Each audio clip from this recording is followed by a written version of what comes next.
আসসালামু আলাইকুম গাইস।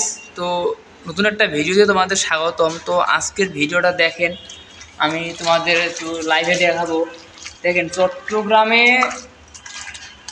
কি পরিমাণ বৃষ্টি হয়েছে, দেখেন ফ্লোরের মধ্যে পানি ঢুকে গেছে গাইস, দেখছেন?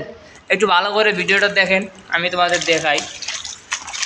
এই যে দেখেন ফ্লোরের মধ্যে পানি উঠে গেছে, তাহলে বুঝেন যে কি পরিমাণ বৃষ্টি হয়েছে এইদিকে, এবং বিশেষ করে ভারতের যে বর্ডারের ওদিকে আপনার কি বলে তিস্তা ব্যারেজ টেরেজ নিয়ে কী ছাড়ে দিছে ওরা। তো দেওয়ার কারণে দেখেন পানি বাড়তেছে হু হু করে বাংলাদেশে। আর সেই সাথে দেখেন চট্টগ্রামে কী পরিমাণ বৃষ্টি হয়েছে, এই যে দেখেন ভালো করে দেখেন। মনে করেন যে ফ্লোরের মধ্যে পানি উঠে গেছে, এদিকে ফ্লোরের মধ্যে পানি উঠে গেছে। আমি তোমাদের সামনে দেখাইতেছি, আপনারা ভালো করে ভিডিওটা দেখেন। ফ্লোরে ফ্লোরে পানি উঠে গেছে, দেখছেন কি পরিমাণ? তাহলে পানির অবস্থা বাংলাদেশের খুবই ভয়াবহ অবস্থা। আপনারা ভালো করে ভিডিওটা দেখেন। এইদিকেও আমি তোমাদের পুরো ফ্লোরটা ঘুরি ঘুরি দেখাইতেছি, আপনারা ভালো করে দেখেন এবং পারলে ভিডিওটা বেশি বেশি করে শেয়ার করে দিবেন। দেখেন প্রতিটা ফ্লোরে ফ্লোরে মনে করেন যে পানি পড়ে গেছে।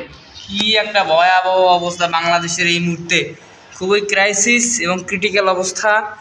আমি তোমাদের দেখাই, যে ভালো করে দেখেন সবাই কি পরিমাণ মনে করেন যে পানি। সো ভিডিওটা সবাই বেশি বেশি করে শেয়ার করে দেন এবং অন্যকে দেখার সুযোগ করে দিবেন। আর ভারতের বিষয়ে, ভারতকে নিয়ে কি বলেন আপনারা, একটু গুরুত্বপূর্ণ মন্তব্য করে যাবেন আমার এই ভিডিওর নিচে। ভারতকে নিয়ে 2 লাইন বলে যাবেন যে ভারতের কি করা উচিত। বাংলাদেশকে এই মুহূর্তে ভারতের বিপক্ষে, ভারতের বিরুদ্ধে কি পরিমাণ প্রোটেক্ট নেওয়া উচিত, আপনারা বলবেন কি করা উচিত, ভারতকে কি করলে ভারত শিক্ষা পাবে। সো সেই বিষয় নিয়ে আপনারা একটু গুরুত্বপূর্ণ মন্তব্য করবেন।